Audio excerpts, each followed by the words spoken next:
So here's our starter problem. We've got a space station, and this is a big space station. It's got a radius of 75 meters, and it's going to rotate to simulate for people on the inside of the space station a gravity or an acceleration of 9.8 meters per second squared. And that'll keep the people in there nice and healthy, keep their bones going. But it's not something we've been able to do yet. So maybe you future engineers will get to design and build something like this. I'd like to retire here, so get to work, people. All right. So we got so here's what we got. We got the space station, and let me just kind of we'll imagine this is the inside surface. So here we've got a gigantic person. Okay, this is not drawn to scale, but they are going to stand on the inside of this space station. And if the space station isn't rotating, then he or she's just going to float around in there. But if it is rotating, well, you're going to need a centripetal force to change the direction of their velocity vector as they spin around. Now, of course, what is this force? That's going to be the normal force. We know what the radius is. The radius is 75 meters. And we know what the acceleration of the centripetal acceleration is. A sub c, we'll call that good old 9.8 meters per second squared. And so what are we trying to find? We're trying to find the period.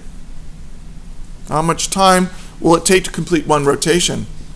That's called the period. So to solve this, well, we look at this acceleration, and we say, well, that's equal to v squared over r. This is the centripetal acceleration. This allows us to solve for v, and it's the square root of r times a. So now we can plug in numbers, and the radius is 75 meters. The acceleration is 9.8 meters per second squared. So our linear speed, this is how fast this person has to move around, is, well, let's see,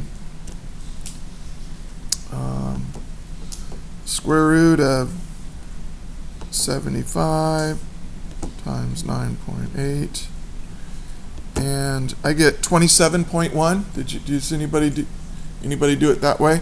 This is 27.1 meters per second. So that's my velocity, but I don't want my velocity, I want the period. Well, this is really, I can think of this as my velocity, but it's really the magnitude of my velocity, right? It's really my instantaneous speed, and that's going to be constant as I go around in this circle. Well, speed is equal to distance over time, and the distance is 2 pi r if I go around once, and the time it takes to go around once is called the period. This is a handy little equation. You'll see it a lot. So the period is equal to 2 pi r over the speed. And now I can just plug in my numbers to get my answer.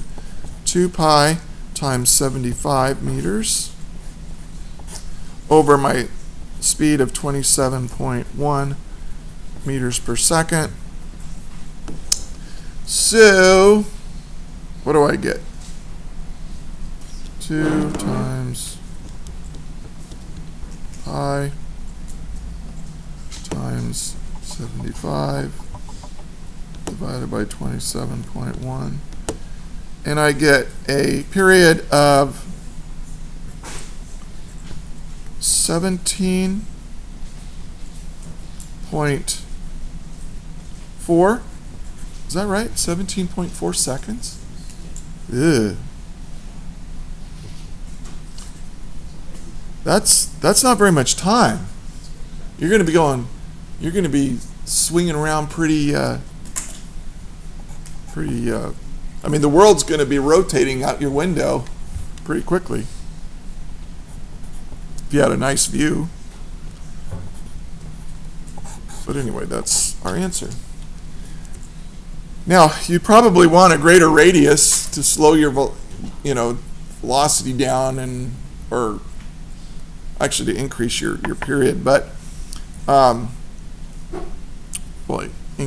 anyway, this would be quite annoying if you were actually on a space station. And there's this other kind of acceleration we haven't talked about called Coriolis acceleration, which will make your head spin if you turn it. Astronauts will probably, or people who live on this would probably get used to that. We don't really know, though. That's why a bigger space station would be better. But anyway, that's how to solve it. Any questions?